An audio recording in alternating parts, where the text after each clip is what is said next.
India முழுக்க pass ஆகியிருக்கீங்க, வாழ்த்துக்கள். நாங்கள் படம் பார்த்த அன்னைக்கே முடிவு பண்ணோம். இதுக்கு வந்து உங்களுடைய உழைப்பு, அதே மாதிரி உங்களோட இன்னொருத்தர் இந்த நடிச்சிருந்தாருல, அவர் மட்டும் இல்லை, சத்யராஜ் சார்ட்டு ஒரு கேள்வி இருக்கு, நான் வரேன். நான் அதுக்கு முன்னாடி நீங்கள் ரெண்டு பேருமே போட்டு நடித்த மாதிரி தெரிந்தது. ரெண்டு பேருமே ஒரு, அதாவது நீங்கள் உங்களுக்கு வந்து அவர் ஹீரோ நீங்கள் ஹீரோன்னு எங்களுக்கு அடிக்கடி கன்ஃபியூஷன் ஆச்சு படத்தில். ரெண்டு பேரும் ஹீரோ, ஆனால் அதில் வில்லனுக்கு ஹீரோ ஒரு பங்கு ஜாஸ்தியாக இருந்தீங்க. எப்படி அது? Sir, first of all, thank you for saying that. Yes, I failed in that Navy exam, and thank you for making a huge hit. Sir, that's how the script was written actually. So it's like a ego war between me and Dhananjay. So I mean, for me, the script is the hero more than anything else. So for whatever Ishwar told me, that was the hero first, and then I personally chose Surya character. When he gave me the option, I took Surya because I wanted to be that Surya, and I know from the big, that's how it has to be. Now everyone is saying, you know, both the characters have elevated so nicely. I'm very, very happy because this is exactly what we thought. This is how it's going to be, because it is like a ball. I have to be, you know, like when the ball is pressed more, it will rise up. So Andamari, that is what the story is about. So he's been, someone has to get on top of him. Adio character like gets on top of him and puts him under severe stress, and now he has to come out and win. So Adi, that's how the script has been made, sir, and I'm happy that my brother and me, Dana is like my brother, and both of us are being celebrated here. That's an amazing feeling.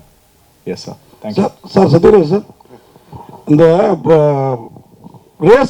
ரேஸில் வந்து ஜெயிக்கிறதுங்கிறது சாதாரண காரியம் கிடையாது. எனக்கு தெரிஞ்சு நிறைய பேர் இருக்காங்க, நான் உட்பட, ஜெயிக்க முடியாமல். ஆனால் இப்போ உங்கள்கிட்ட கொடுத்ததா கொஞ்சம் ஜெயிச்சு கொடுங்க சார் அப்படின்ற லெவலுக்கு அந்த கேரக்டர் எங்கள் கூட ஒன்றி போச்சு சார். அது ஒரு பாயிண்ட்டு. இன்னொன்று, நீங்கள் வந்து இந்த லோலாயெல்லாம் பயங்கரமாக பண்ணுவீங்க. இந்த மாதிரி படத்தில் ஒரு டான், நீங்கள் பாபான்ற பேரில் ஒரு டானாக இருக்கீங்க. ஷேர் மார்க்கெட்டில் ரேஸ்லாம் போட்டு நமக்கு ஒரு 2 ஜோடி எதுவும் இல்லையா அப்படின்ற ஃபீலிங் எதுவும் இல்லையா சார்? டைரக்டர்கிட்ட அதை பற்றி எதுவும் கேட்கலையா? இருக்காது அப்படின்னா டைரக்டர்கிட்ட பதிவு பண்ணுங்க சார். சார் அடுத்த படத்தில் சார் பார்ட் 2 கொஞ்சம் சார் பாருங்க சார், ப்ரெஸ்லேயே கேட்குறாங்க சார், எனக்கு ஜோடி இல்லைன்னு அவங்க வருத்தப்படுறாங்க இல்லையா? சொன்னதே வந்து சார் வந்து ஒரு மொரட்டு சிங்கிள் இந்த படத்துல. அதனால அடுத்த படத்தில் ஜோடி கொடுத்துருவாரு, அது ஒன்றும் பிரச்சனை இல்லை. எனக்கு இந்த மாதிரி யங் டீம் கூட ஒர்க் பண்ணல ரொம்ப, எனக்கு இந்த படம் சூப்பராக ஜெயிக்குன்னு எப்போ முடிவு செஞ்சேன்னா, இந்த ஹைடெக் கிரைம் என்கிட்ட சொன்னார் ஈஸ்வர். சொன்னப்போ எனக்கு சுத்தமாக ஒன்றுமே புரியல. அப்போவே நினச்சி இந்த படம் ஜெயிச்சிரு அப்படின்னு. ஏன்னா யங்ஸ்டர்ஸ் கனெக்ட் பண்ணிக்குவாங்கன்னு தெரியுது இல்லை, இது வந்து அவங்களுக்கு கனெக்ட் ஆயிரும் அப்படிங்கிறது தெரியுது. எனக்கு பொதுவாகவே என் வயசில் இருக்கிறவங்க எந்த அளவுக்கு டெக்கியாக இருக்கிறாங்களோ அதில் நான் ரொம்ப ஒரு 10% தான். எனக்கு இந்த விஷயங்கள் எதுவுமே தெரியாது. நான் ட்விட்டர் இல்லை, இன்ஸ்டாகிராம் இல்லை, ஃபேஸ்புக் இல்லை, பாலா சார் இல்லை சார் உங்கள் இதுலையெல்லாம் போட்டு விடுங்க சார் அப்படிவாங்க. சார் நான் எதுலேயுமே இல்லை சார். எனக்கு 47 வருஷமாக போனோம், டோப்பாவை தூக்கி தலையில் வைக்க வேண்டியது, ஷார்ட் கேமரா, ஆக்ஷன், கட் அப்படின்னா வந்து நான் உட்காந்துட்டு வெட்டி அரட்டை அடிக்கிறது. இந்த படத்தினுடைய மேன்மைக்காக எல்லாம் பாடுபடுறதில்ல. வெட்டி அரட்டை, ஊர்வாயா உலக வாயெல்லாம் பேசி, யார் நம்ம எல்லாம் கவுண்டமணி என்ன மணிவன சார் கூட வளர்ந்தவங்க தானே. அதனால இதெல்லாம் பேசி சிரிச்சுட்டு பேக்கப்னு டோப்பா கழட்டி வீசிட்டு கிளம்ப வேண்டியதான். இப்படி தான் வாழ்க்கையை ஓடிட்டு இருக்குது. எங்கிட்ட கேட்பாங்க, சார் அந்த பாகுபலியில் எப்படி சார் கஷ்டப்பட்டு நடிச்சிங்களா அப்படின்னு. ஒன்றுமே இல்லை சார், நடிகன் படத்தில் எப்படி நடிச்சினோ அதே மாதிரி தான் எல்லா படத்துலையும் ஜாலியாக தான் நடிச்சிருக்கேன், ஒன்றும் கிடையாது அப்படின்னு சொல்லுவேன். அதனால சரி எங்கேயோ விட்டு போட்டு எங்கேயோ, இந்த வயசாயிருச்சுனால கேட்ட கேள்விக்கு ஏதாவது சம்பந்தம் இருக்குதா நான் பேசுறது? இருக்குதா? சரி சரி சரி. இப்போ நமக்கு தேவை வந்து அடுத்த படத்தில் எனக்கு 2-3 ஹீரோயின். ஓகே சார், அப்படியே டேரக்டர் சார் சொல்கிறோம் சார். டேரக்டர் சார், இந்த படத்தில் இவ்வளோ காஸ்டிங், மெயினாக சத்யராஜ் சார் அந்த கேரக்டர், இவங்க 2 பேரோட உழைப்பு, அந்த ஹீரோயின்ஸ் எல்லாருமே, அதுக்கு மேலே டயலாக்ஸ், ஒரு டயலாக்கும் பாட்டு வரியில் கூட நமக்கு வேணுங்கிற நினைக்கிற பணத்தை எதிரில் இருக்கிறோம் மறுக்க முடியாத இடத்துல வச்சு கேட்கணும். அது மாதிரி பணங்கிறது ஒருத்தன் கையில் இருக்காது. நான் என்ன இயேசு கிறிஸ்துவா வெள்ளிக்கிழமை ஏஞ்சி வர்றதுக்கு, இந்த மாதிரி டயலாக்லாம் பார்த்தீங்கன்னா தியேட்டர்ல பிரஸ் ஷோலே கிளாப்ஸா இருந்தது. இந்த டயலாக்லாம் எப்படி நீங்க மட்டுமே யோசிச்சு பண்ணீங்களா இல்ல? ஆமாம் சார், இது ஃபர்ஸ்ட் நாங்க டிராஃப்ட் எழுதும்போது அதை பவுண்டா நானும் யுவா உட்காந்து டிஸ்கஸ் பண்ணிட்டோம். அதுக்கப்புறம் ஒரு டிராஃப்ட் எழுதும் போது யுவாவும் ஐடியா கொடுப்பாரு என்னன்னு. அது கேரக்டர் யோசிக்கும் போதே அந்த இது ஆட்டோமேட்டிக்காக வந்துடுது சார். நான் இங்கே ஆரோவில்ல தான் உட்காந்து எழுதினேன். எப்போவுமே அங்கே போயிடுவேன் யூஸ்வலி. அங்கே போய் எழுதும் போது இந்த கேரக்டர் யோசிக்கும் போதே ஒரு கவுண்டர் வந்துடும் அந்த இது. இன்னொன்று அந்த நீங்கள் சொன்ன அந்த கடைசி டைலாக், எஸ் அது எதிரில் இருக்கிறவன் இல்லைன்னு சொல்கிற இடத்துல நிற்க வச்சு தான் நமக்கு வேணுங்கிறத கேட்கணுன்றது, அது அந்த கேரக்டரோட மொத்த டெஃபினேஷன். அது அந்த ஏன் இவ்வளோ தூரம் அந்த கேரக்டர் வந்ததுன்றதுக்கு. ஸோ டைலாக்ஸ் அஃப்கோர்ஸ் எல்லாம் டிஸ்கஸ் பண்ணி தான் பண்ணுவோம். அது அவுட் ஆஃப் தி கேரக்டரே சில இது டப்புன்னு அதுவே வரும். சில இடத்துல அது ஒர்க் அவுட் ஆகிடும். அதே மாதிரி முன்னாடிலாம் பணம் இப்போ நீங்கள் வந்து ஷேர் மார்க்கெட், குதிரை ரேஸ் எல்லாமே காமிச்சிருந்தீங்க, லாட்ரி பண்ணிட்டாண்டிங்க. இது வந்து லக்கி பாஸ்கர்லையும் சமீபத்தில் ரிலீஸ் ஆன அந்த படத்துலேயும் இருந்தது. ஆனால் இதை நீங்கள் வேற மாதிரி காமிச்சிருந்தீங்க. அந்த படமும் ஹிட்டு, உங்கள் படமும் அதை விட பெரிய ஹிட்டு. இது வந்து ஏற்கனவே எதிர்பார்த்ததா? அப்புறம் என்னுடைய கேள்வி என்னன்னா, இந்த பேங்க்கு பரிவர்த்தனை இந்த மாதிரி இதில் நம்ம பேங்க் போனோம்னா ஒரு 100 ரூபா நம்ம காசு எடுக்கிறதுக்கு 1000 கையெழுத்து போட சொல்லுவாங்க. அந்த மாதிரி ஏதாவது பாதிக்கப்பட்டு இந்த மேட்டரை வந்து பேங்க் உள்ளார இருக்கிறவங்க என்னெல்லாம் பண்றாங்கிற மாதிரி வச்சிங்களா? ஏன்னா ரொம்ப நேச்சரா இருந்தது.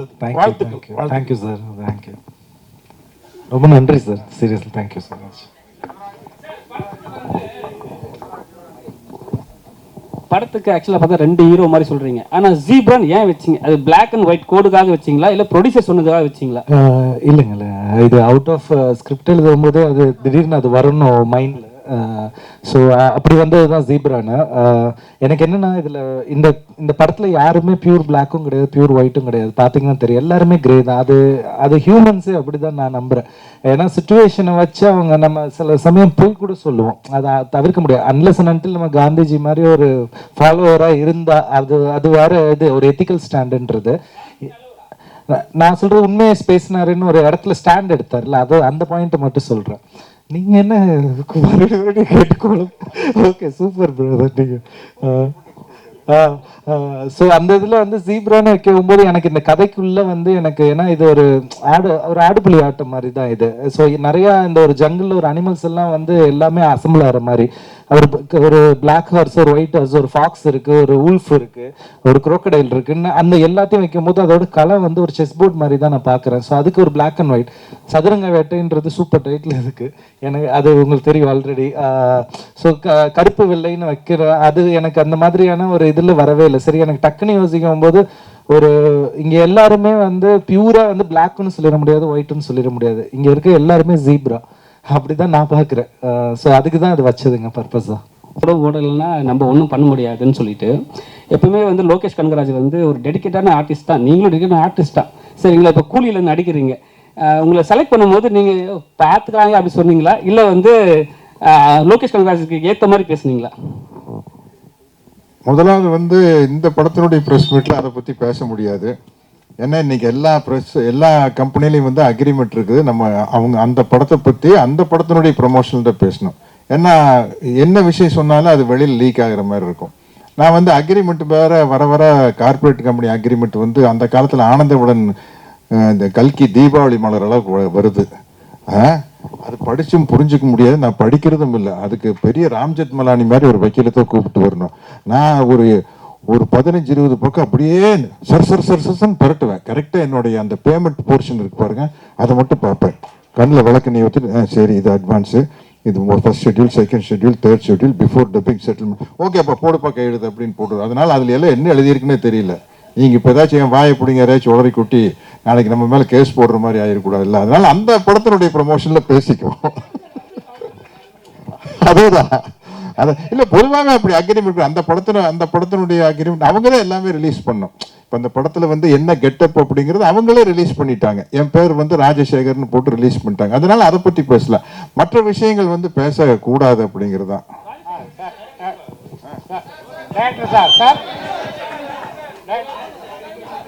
கேளுங்க இருங்க, யாரோ கேட்குறாங்க.